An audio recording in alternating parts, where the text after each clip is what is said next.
If you refuse to choose a direction, you are still choosing one. Believe me. Now, at first, in anybody's goal setting journey, drifting feels humble.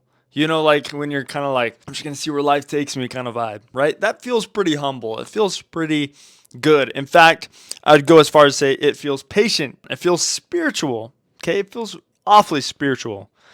Just letting God lead the way. But usually it's avoidance. And that's what it is. Above all other things, it's avoidance. And no matter what, avoidance always feels reasonable. Now, you've maybe caught yourself saying this, but it's like the phrase of, I'm just waiting to see what God wants. Of course, years pass.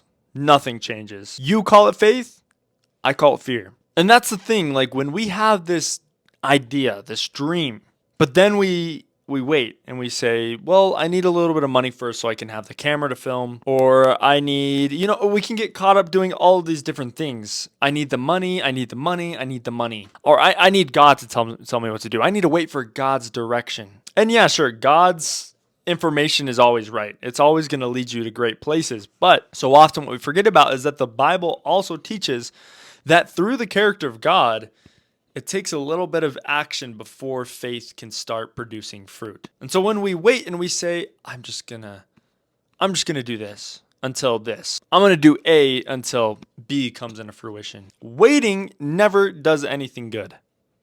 And it is one of the greatest tactics of the devil to keep you dormant the way he wants you. It's important to remember that God works through agency and that with no aim, it means there is no stewardship.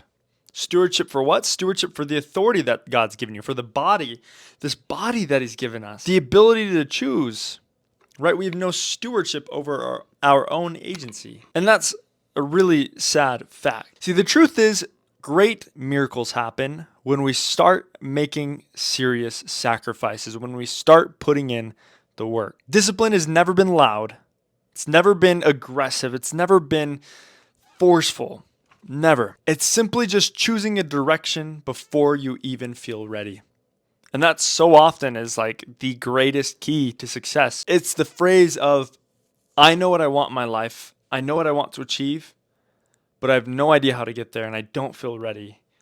But I'm going to try anyways because I trust that God will lead me. And by doing that, that's when he multiplies your efforts. That's when he multiplies your abilities. Never wait for clarity. Never wait for clarity.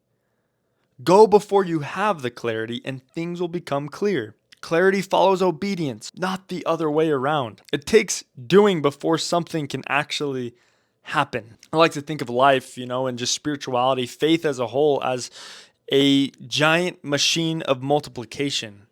But the only way you can make it work is if you put something in, if you insert the coin, right? Now, I don't want to make this sound like it's transactional, but it takes a little bit of effort before the answer of your prayer can be even answered. Or one of my favorite quotes is, you receive no witness until after the trial of your faith. Until after we try our faith, we can't receive a witness. We can't receive the answer. God can't multiply anything you don't give him. He can't multiply any resource you don't yet have. So when you pray and you ask for something, or you let God know what your plans are, understand that the answer is not going to come until you do something about it.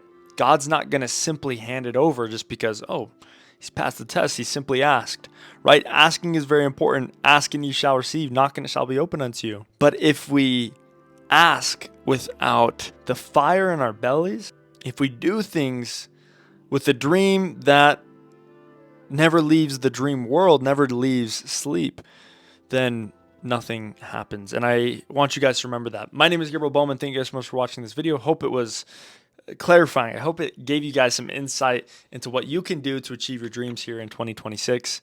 But without further ado, I'm not going to take any more of your time. Please like, comment, and subscribe, and hit that bell icon so you don't miss any of my future videos.